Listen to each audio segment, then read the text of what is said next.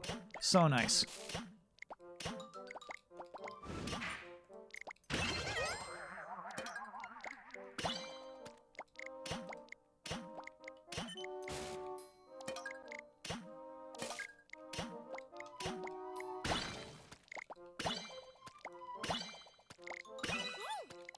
Beautiful shit.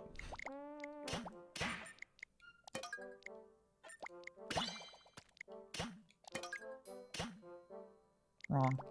Got it.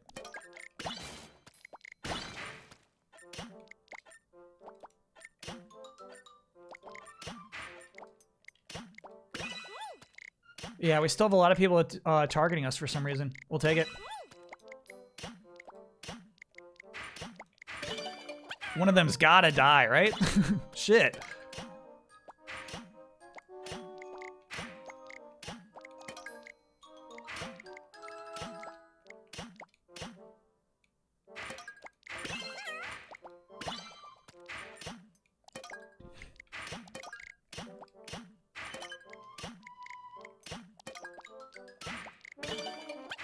Die! One of you die.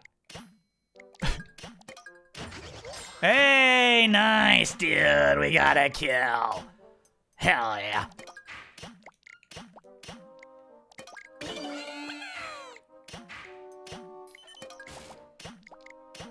Okay, so now it looks like only one person is attacking us. So I think we switch to KOs now.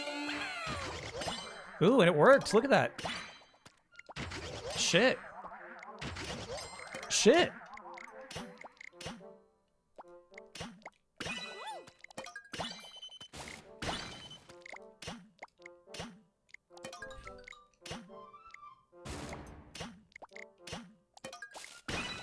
But now they're offering a great counter dump.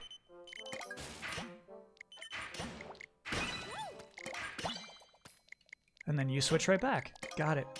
Yeah, it's nice. Fuck you guys. Yeah, fuck off. Fuck off. Fuck off. Fuck you, get fucked. Oh my gosh, that was nice. That was very nice. Good. Hell yeah. Back the F off. Yeah. Nice.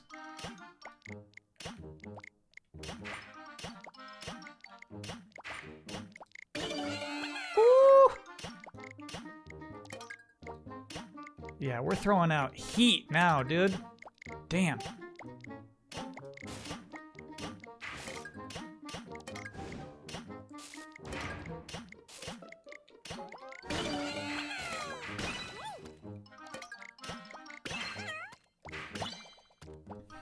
Cool.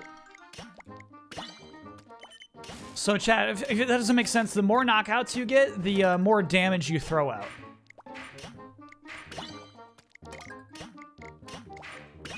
Basically, it amplifies your firepower the more knockouts you get.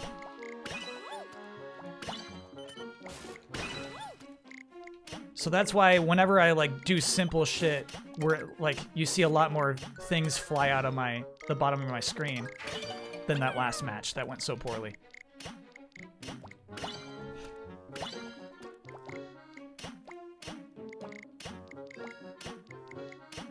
And the reason why I'm not like switching to KOs now is we're good. I have enough badges that I need. You know what I mean? I'd rather not make an enemy of myself.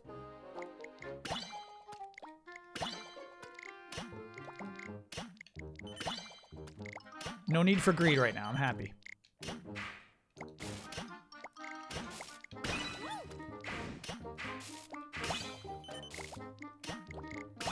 Well, I'm one satisfied customer. I have to say, your service was tremendous today.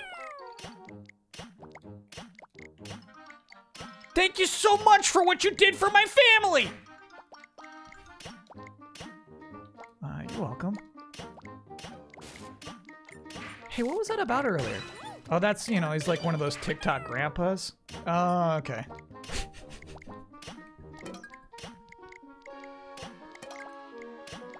No, I get it. All right. Holy shit. Just dumping 9 like that for a simple Tetris? Shit, dude.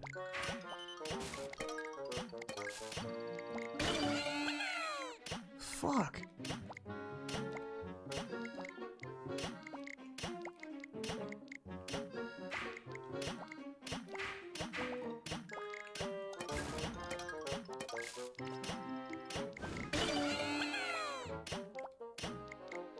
Shit, I need you on that other side. Okay. We're all right.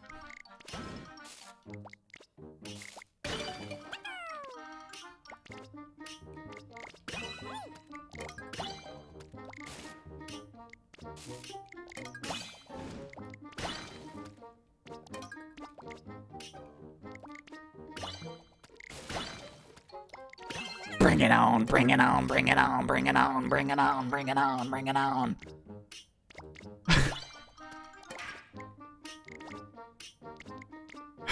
Is your grandpa okay? Yeah, it's just like when we're not in public. All of his like sweet TikTok grandpa shit that he's built up over the day, it like gets to him. So he becomes this guy. Bring it on, bring it on, bring it on, bring it on, bring it on. He's saying, bring it on? Yeah, yeah. So basically, he was never like this before. But once he started to have to, you know, like he's got to be like, you know, like a little sweetheart to everybody. The second we get home, Bring It On comes out. When does it end? Not till I turn the camera back on again. Hell yeah. Hell yeah. Get your cursors off of me. Get your cursors off of me. Bring it on, bring it on, bring it on. Yeah, hell yeah. Get your cursor off of me.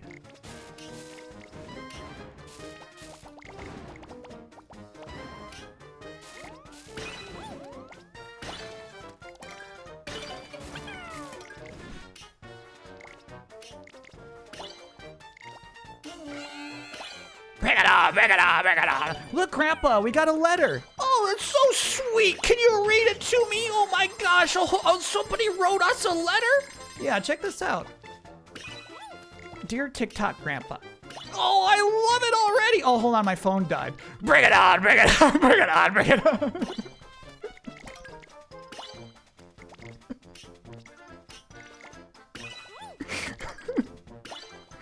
Holy shit. That's a dumb bit.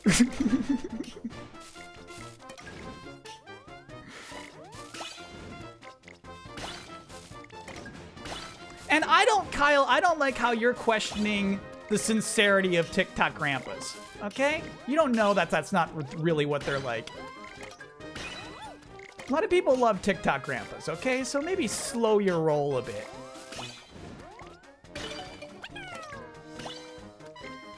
Oh shit, I played that so wrong.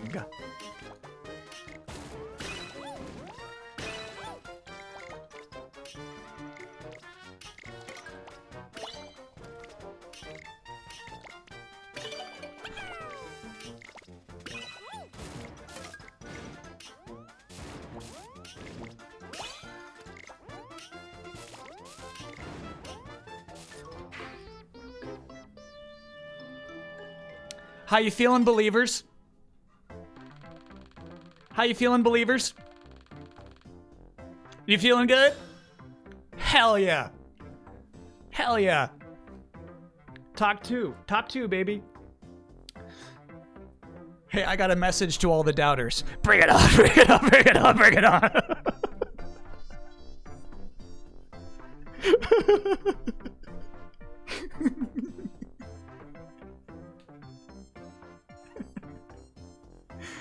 Oh, hell yeah.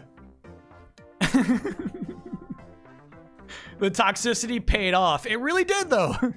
It really did. It really did pay off. I was so mad that round. I was swearing at my digital opponents. That's how I get sometimes. I get toxic online. I really do.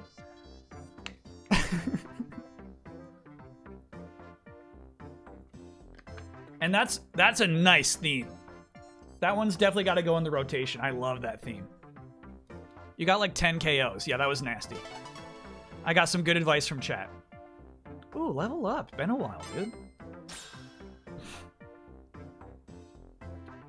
Emily, Mikachu, Old Dan New,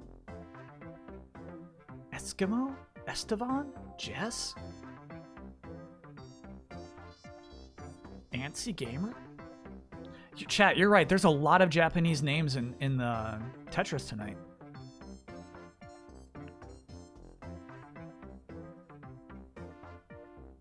I feel like a lot of the people we normally play with didn't get into this match. Do all the characters from your Tetris bits live in the same universe? I feel like there'd be a lot of conflicting things going on there. Look, I was not close to killing that person. I think, all right, I think I fell into bad old habits of just trying to get Tetrises, and we all saw it, right? The line piece came too late. I had some really good momentum. I got a Tetris, and from there on, I should have just been trying to get lines, dump, dump, dump. But I was being a little too cute on the top of that map there at the end when it was 1v1. We were in another game, yeah.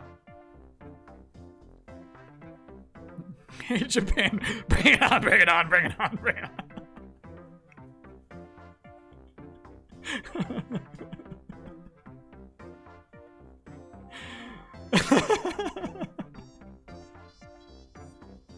They're all their own Twilight Zone episodes. Yeah, it'd be hard to say they all take place in the same universe.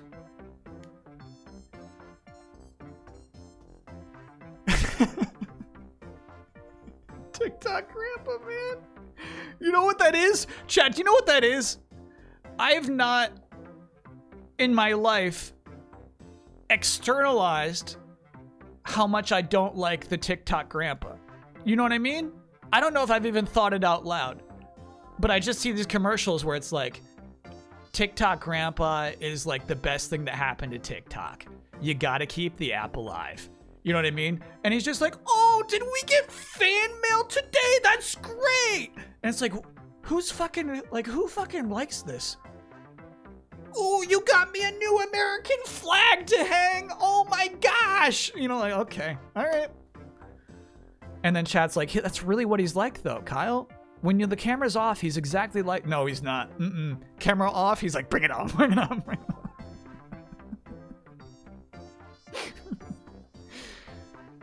Look at that. We actually got the second KO. We actually got this person who was number 98.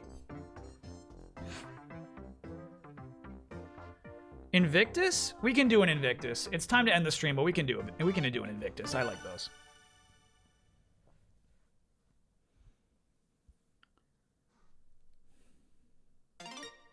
Is this something you've seen? Yeah, there's a commercial on TV that's like it's a TikTok commercial. And it's like, oh, pay out the bet. Sure, believers get paid. Believers get paid. But chat, you see why that was a bad bet, right? If I got third place, you would have lost the bet. You see why that was dumb, right?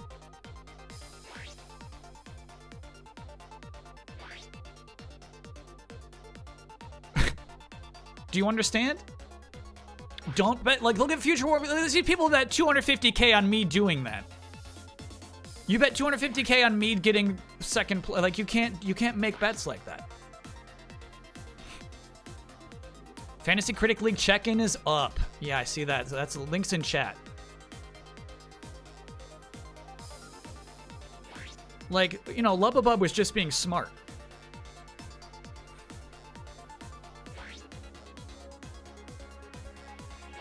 Lubbabub was just being smart there. I was ready to go all in on believing, but the Fs have desynced me. So, Rappy, you're saying that because you, like, started watching the stream 6 hours ago, that, like, you're that far behind? That you, like, by the time I put the thing up, it was, like, already too late and when you're watching? I can make it, like, 2 minutes instead of 1 minute. I had it set on 60 seconds.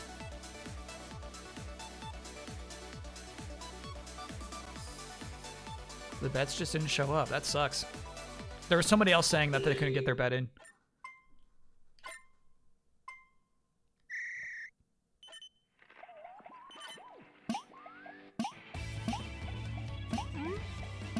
Oh, this is a really nice theme.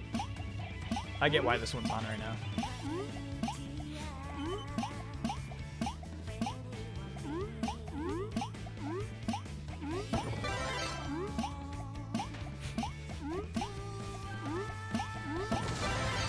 Hey, hey.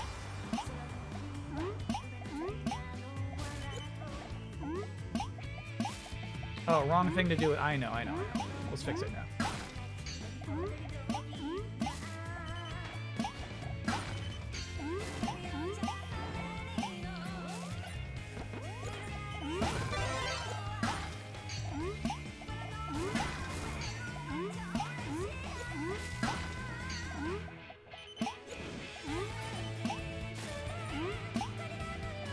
I think we got lucky with attackers last time, too.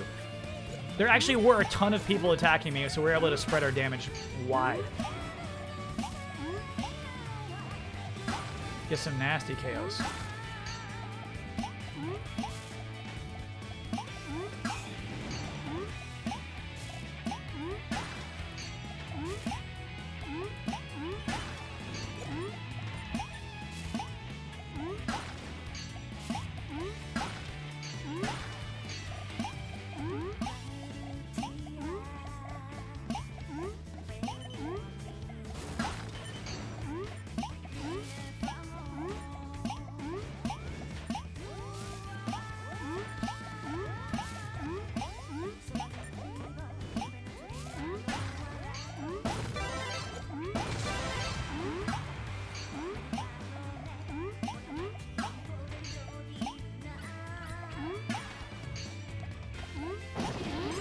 Hey, hey, we got one, baby.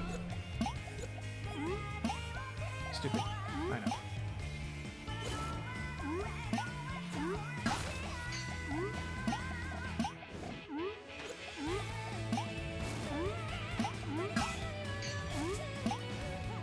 Shit, dude. I know.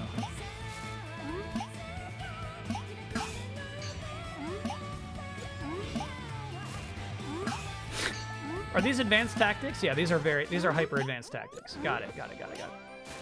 Because I'm like looking at the stream and I did not understand why you're putting any of these pieces where you are. Yeah. You gotta understand the hyper advanced shit. Got it.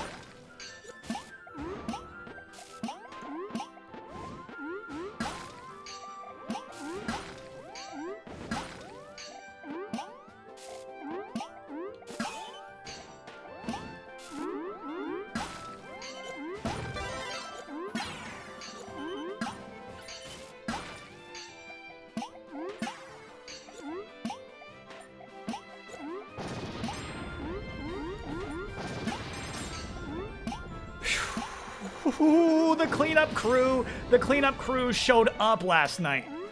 We owe them overtime pay. Holy shit, the cleanup crew. Oh my god. Thank you for cleaning up, cleanup crew. You are appreciated here in this business.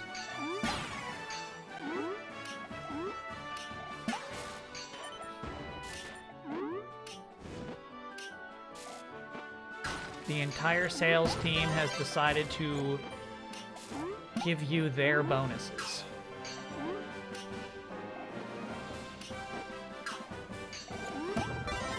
Whew. Oh, I see. We've got some badges.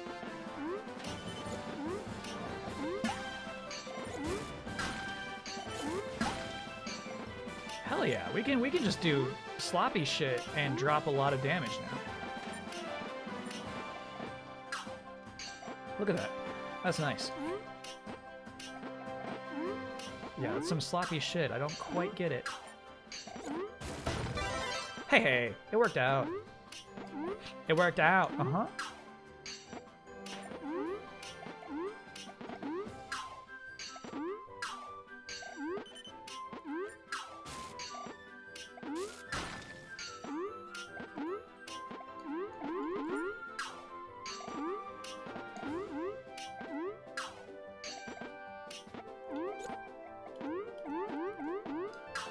Don't know, no. That's what I'm talking about. That's some sloppy shit.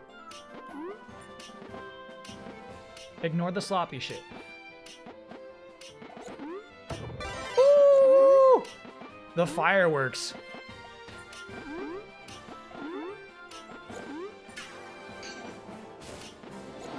Welcome to the laser show, my friend.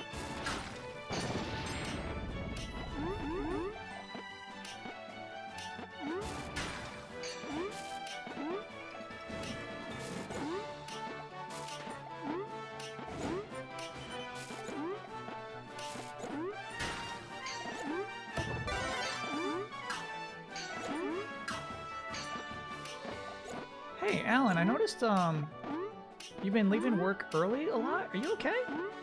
Oh, yeah, I'm good. Great. Well, what's going on? Oh, okay. I guess I didn't explain this to you. You know how you said that the sales team is giving up our bonuses? Yeah. Well, I figure like if I don't get a bonus, I don't have to give up shit. So what are you saying? I'm saying like I can be a bad employee for the rest of the year, and the cleanup crew doesn't get anything from me.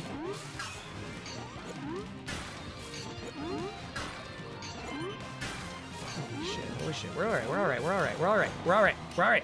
The music, this is what I'm talking about. This is what like a regular theme is like, is it gets super intense when you're down in the nitty-gritty.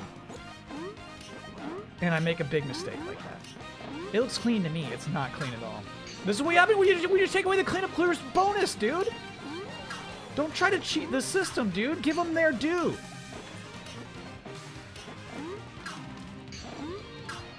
Respect the cleanup crew.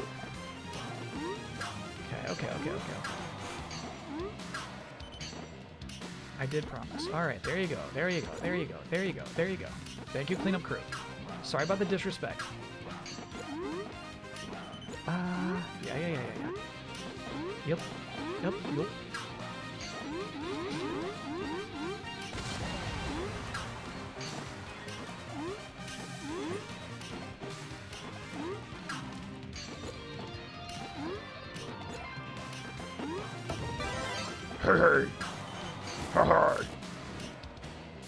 Hey. Uh-oh. No.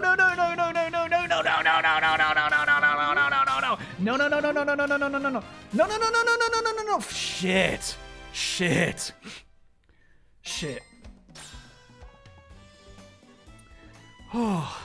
As always, we can at least take solace in the fact that we did better than Kyle equals daddy. That was 100% Alan's fault. Yeah. Life comes fast. We're playing Invictus, no doubt. I suppose Zap up there. Beaks? I KO'd you. But Beaks, we all saw. I was only on people attacking me, which means that you were targeting me, Beaks. You were targeting me, McFrumples.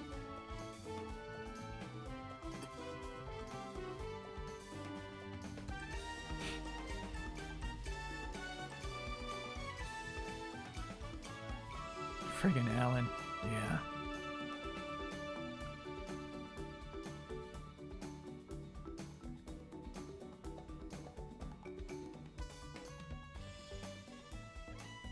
This is like the closest we can get to doing a private lobby, basically. Well, actually, I think you can do private lobbies in this game. But Invictus is like, there's not a lot of people playing Invictus. Though there weren't a lot of bots, were there? No, there's a lot of bots. CPUs. Oh, okay, yeah. So basically, if we want to set up a private lobby, we just do Invictus. Yeah, like half this lobby is bots.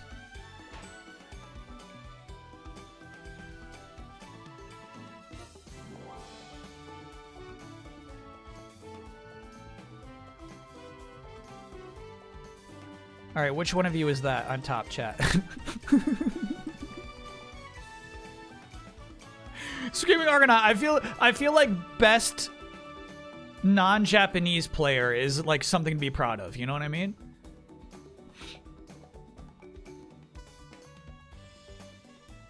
We should do a lobby. Invictus is rough. It is. You got knocked out by number 2. That Emperor Penguin. Hell yeah. That's Yule Scum. Could be. All right, chat. We'll end the stream there. That was fun. I'm glad you got another one out of me. The Invictus is intense.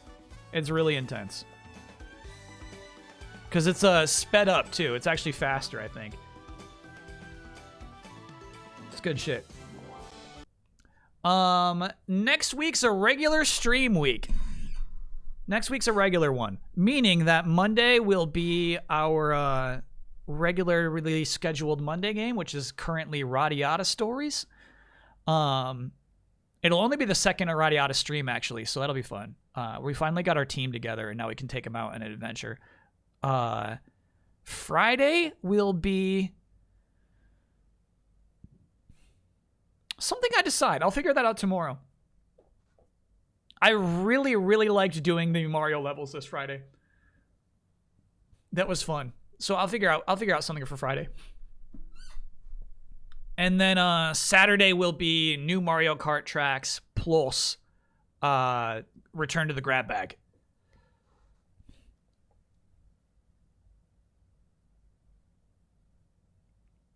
Did I say party? I meant Mario Kart. Yeah. New Mario Kart tracks. Yeah, that normally when we do a tournament, that's usually like 1 hour, right? I play through all the tracks once in time trial mode. Game Jam's not next week. No. There are 8 days left to finish the Game Jam. Let me pull that up.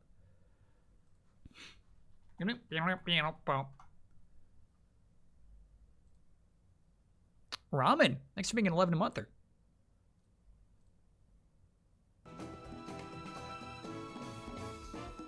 But let's play Mario Party. Could be fun. Yeah, I wanna do a curveball on Fridays. When you can, it's fun. Playing those Mario levels was so fun yesterday. 8 days, 16 hours, 43 minutes left to submit a game to the Robot Party Jam.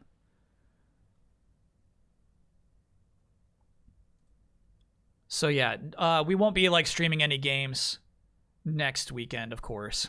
That'll be 2 Saturdays from now when we start streaming the actual games. So yeah, looking forward to that stuff big time. The things I'm seeing on the Discord works in progress thread are just insane. Truly, truly crazy. Crazy, crazy stuff coming up from this Robot Party Jam. I'm actually wondering if we will have fewer submissions. 27 joined does not mean we'll get 27 submissions. I think generally you get like half this number of submissions. Now, obviously, there's still a lot of time left. So there's still a lot of time for people to join up and submit their games. But yeah, I'm wondering if we'll actually have fewer submissions this year. Which wouldn't be a bad thing necessarily. Remember, a lot of us are looking for testers, so if you aren't making a game, there are chances to help out. Absolutely. And I think people are already testing this weekend. So tomorrow, I think, if you got time to test somebody's game, check out the Discord. Check out the Robot Party Jam, the Game Jam channel. And testing has begun. 33 last year, yeah.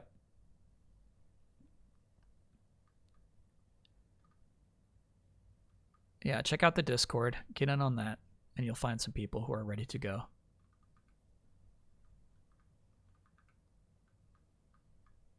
Did it take 2 or 3 nights? It took 3 nights last year. And so I'm kind of thinking it might take 3 again this year. I don't think it takes the full Monday, but it would be Saturday. It would be Friday, Saturday, Monday.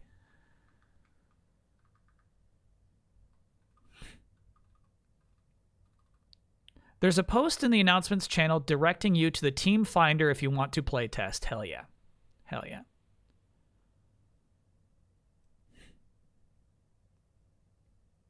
I thought it took part of a third night. That's what I'm saying. Yeah, it took three streams. Took 3 streams last year.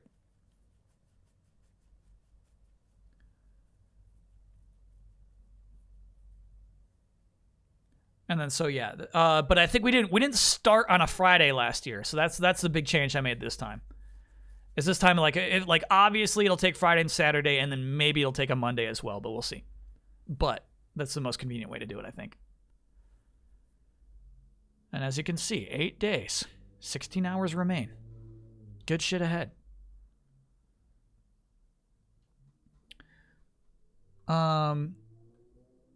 We got Andy Cortez playing FF16, Selena again. Not a whole live at the moment. Chat, we got anybody we want to raid tonight? Saturday night raid? I realize it is late. I think we get rated more than we raid because I just stream so late, you know?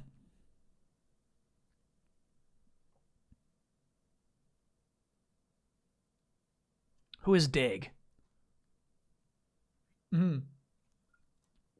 Daigo.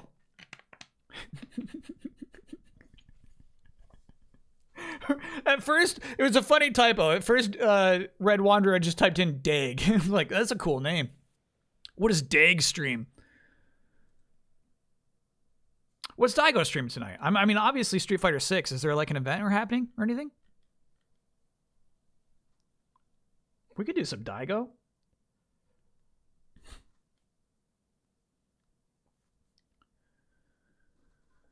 Watched the SGF vlog from Inmax. Saw some secret Kyle footage. Yeah, that was not meant to be recorded.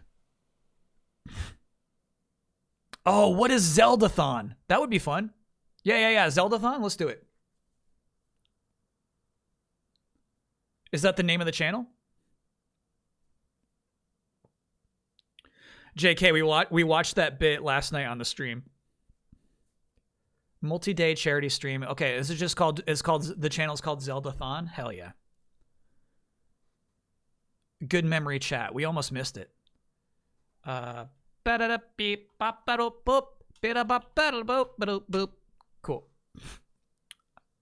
What are they playing right now?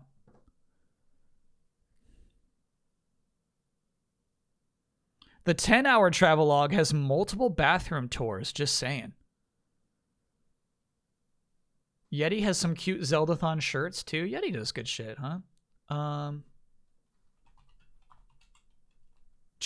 Chat's saying we got like a longer delay than we normally have right now, and I'm feeling it. It does feel like I say something, and then like chat responds to it 2 minutes later.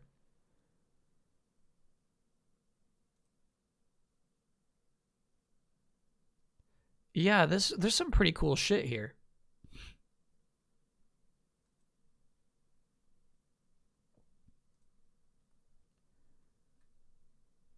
Check this stuff out.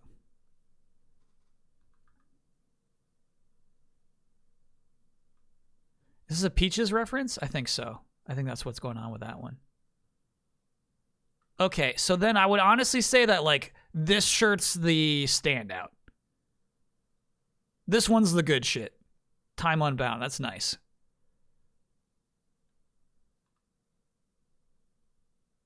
That one stands above in my opinion. Today's daily shirts are nice too. Oh, I see. I'm just in the Zeldathon section. Ah!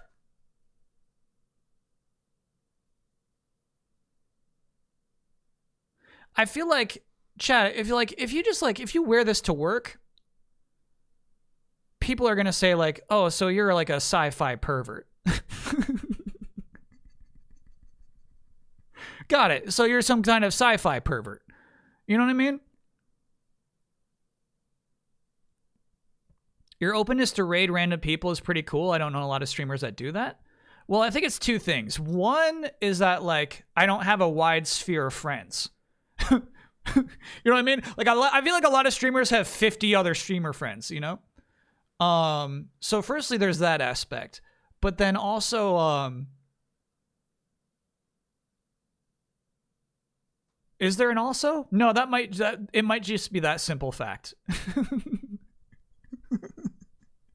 It hasn't gotten us into trouble yet. You know what I mean? I love when we raid somebody who we've never raided before. I love doing that. It is fun to do.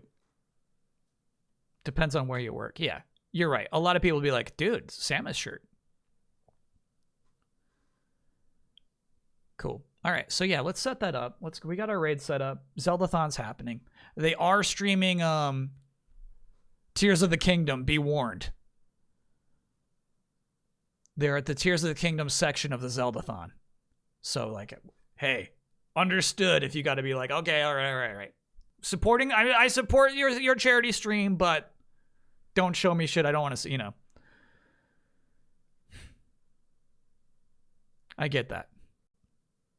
Glad people seem to like Selena last week. Yeah, and that's the other cool thing is, right? That's the other cool thing. There was something else. Is like a lot of the times it's a recommendation of just another streamer that chat likes. You know what I mean? It's just chat sharing recommendations with other people. I think that's pretty cool too. But anyway, everyone, thank you so much. Super fun stream today. We'll do more grab bag. We only got one game in today, so yeah, we gotta clear out the old grab bag. So we'll do more next weekend for sure. Appreciate you all. Appreciate you, chat. Appreciate you, moderators. Appreciate you, lurkers. Appreciate you, VOD watchers. See you all around next week.